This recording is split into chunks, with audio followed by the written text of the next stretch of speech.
Hi, my name is Kathleen Charbonneau, and I want to thank you for your time. I will keep this video as brief as I can, but I will let you know that I despise being on this side of the camera, and like many of you, I find it very difficult to ask for help. That being said, I hope you know how important this video is to me.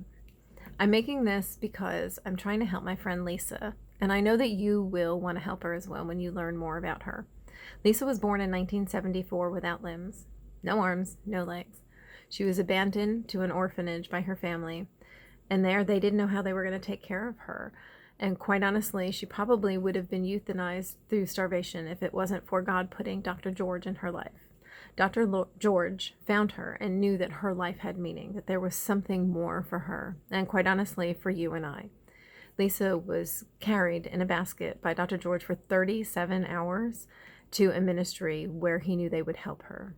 And once there, she was given the name Manyata, which in the Marathi language means acceptance.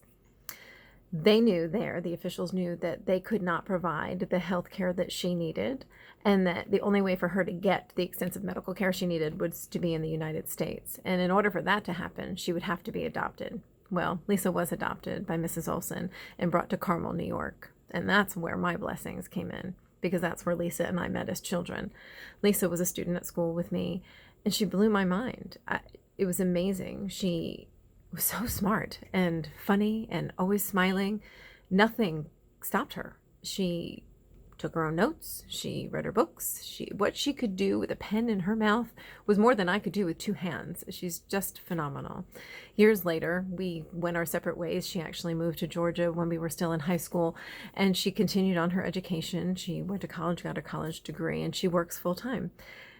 The trouble with that is that working full-time makes her ineligible for any help. Now, Lisa does need help. Her mother passed away, God rest her soul, years ago, and Lisa relies on caregivers. And many of us know that government-provided caregivers or, lower paid caregivers are not educated enough and may not be caring enough. And you see it in the news all the time, the abuse and things that happen to people who have to rely on such care. Now, I'm not saying that every caregiver in that situation is like that, but Lisa has not been very fortunate in the care that she's been receiving. Now, Lisa makes her own bed, but she does need help getting to. She can't transport herself. She gets herself in and out of her chair. But you can learn more about Lisa by watching the videos and the clips that I'm going to attach here. But what I need you to know is that Lisa is amazing. She has been my inspiration at times in my life where I said life wasn't fair. She was always the first face that I pictured. That if for me, having too much laundry or not having enough money or whatever the case may be, I was still so unbelievably blessed. And she doesn't even know this, but so many times in my life since we were children, she has been my star, my rock, what I have learned to be my baseline for my blessings, if that makes any sense.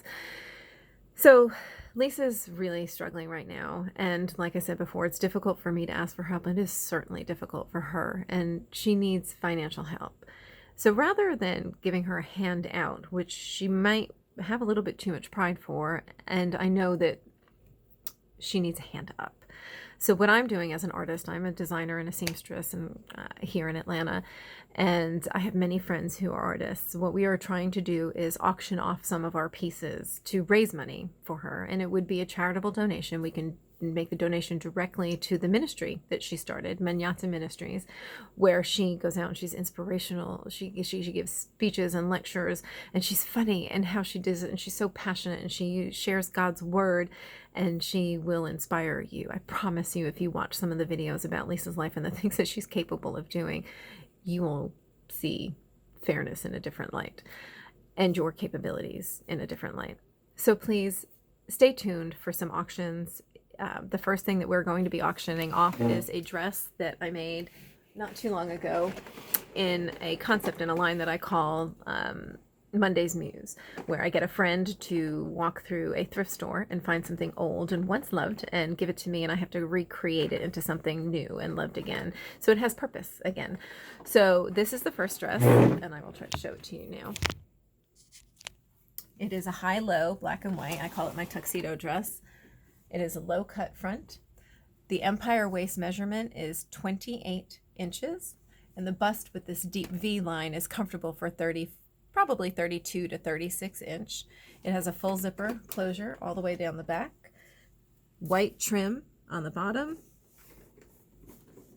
and from the bottom of the empire waist to the high in the front is 25 inches, and from the back of the neck to the floor is 45 inches. So it's a T-length dress in the back and a little bit higher in the front. So please stay tuned for our auctions, spread the word, and if you don't feel like participating in the auction, please consider making a donation, no matter how small, to help Lisa, to give her back some sense of pride and let her know that we love her and we're so grateful for her and so blessed by what she can do for us. Thank you again, Kathleen Charbonneau, and again, thank you for your help.